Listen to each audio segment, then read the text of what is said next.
I never had summer. I had summer school. First grade summer school, second grade summer school, Third grade summer school, and fourth grade summer school again. In fifth grade I vowed I would get interested in fractions, the presidents of the United States, Mesopotamia. I would learn my English. That's my problem. English. My mother had decided to send her children to the American school, so we could learn the language of the nation that soon would be liberating us. For 30 years, the Dominican Republic had endured a bloody and repressive dictatorship, from my father who was involved in an underground plot. My mother knew that Los Americans had promised to bring democracy to the island. You have to learn your English. Mommy kept scolding me, but why? I'd ask. Didn't know about my father's activities. I didn't know the dictator was bad. All I knew was that my friends who were attending Dominican schools were often on holiday. Whether it was the day to honor the dictator's birthday, or the dictator's saint day, they marched in parades and visited the palace and had their picture in the paper. Meanwhile, I had to learn about the pilgrims with their funny hats, about the 50 states and where they were on the map, Dick and Jane, and their lame pets, Puff and Spot, about freedom and liberty and justice for all, while being imprisoned in a hot classroom, with a picture of a man wearing a silly wig hanging above the blackboard. And all of this learning, I had to do impossibly difficult, rocks in your mouth language of English. Somehow, I managed to scrape by, every June when my prospects looked iffy. Mommy and I met with the principal. I squirmed in my seat while they arranged for my school would quiz me at the end of our lesson. She is going to work extra hard. Aren't you, young lady? My mother's eye on me. I'd murmur, yeah. Yes, what? Mommy coached, yes, sir. I sighed. It's a wonder that I just wasn't thrown out, which was what I secretly hoped for. But there were extenuating circumstances. The grounds on which the American school stood had been donated by my grandfather. In fact, it had been my grandmother who encouraged Carol Morgan to start the school. The bulk of the student body was made up of the sons and daughters of American diplomats and Buisson's people, but a few Dominicans, most of them friends or members of my family, were allowed to attend. You should be grateful. Mommy scolded on the way home from our meeting. Not every girl is lucky enough to go to the Carol Morgan School. In 5th grade, I straightened out. I learned to say brightly, yes ma'am, yes sir, in sword-wielding swoops so I could get called on with the right answer. What had changed me? Gratitude?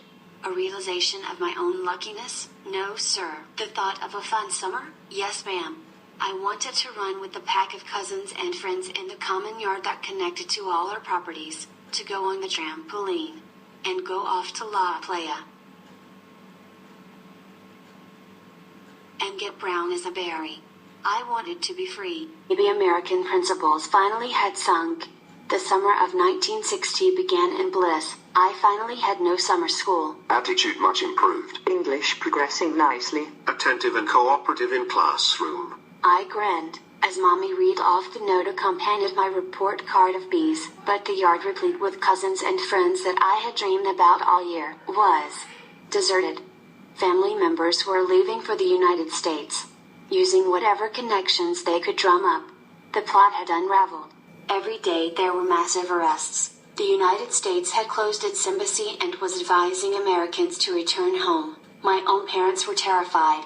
Every day black Volkswagens blocked our driveway and stayed there until morning. Secret police. Why are they secret if they are police? Shut up. Do you want to get us killed? Day after day I kicked a deflated beach ball around the empty yard feeling as if I'd been tricked by good behavior by whomever God put in charge of the lives of 10-year-olds. Summer school would have been better than this. One day towards the end of summer, my mother summoned my sisters and me. Girls, breakfast is ready. She wore that too bright smile she sometimes pasted on her terrified face. Good news, girls. Our papers and tickets came.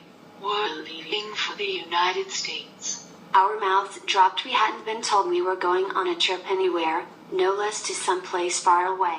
I was the first to speak up. But why? My mother flashed me the same look she used to give me when I'd ask why I had to learn English. I was about to tell her that I didn't want to go to the United States where summer school had been invented and everyone spoke English. But my mother lifted a hand of silence. We're leaving in a few hours. I want you all to get ready. I'll be in to pack soon. The desperate look in her eyes did not allow for contradiction. We raced off, wondering how to fit the contents of our Dominican lives into 4 small suitcases.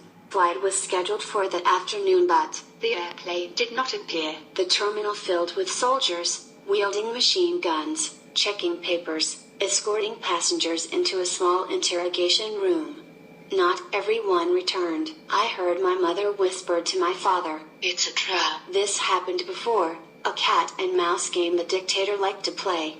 Pretend that he was letting someone go, and then at the last minute their family and friends conveniently gathered together. Wham! The secret police would haul the whole claim away.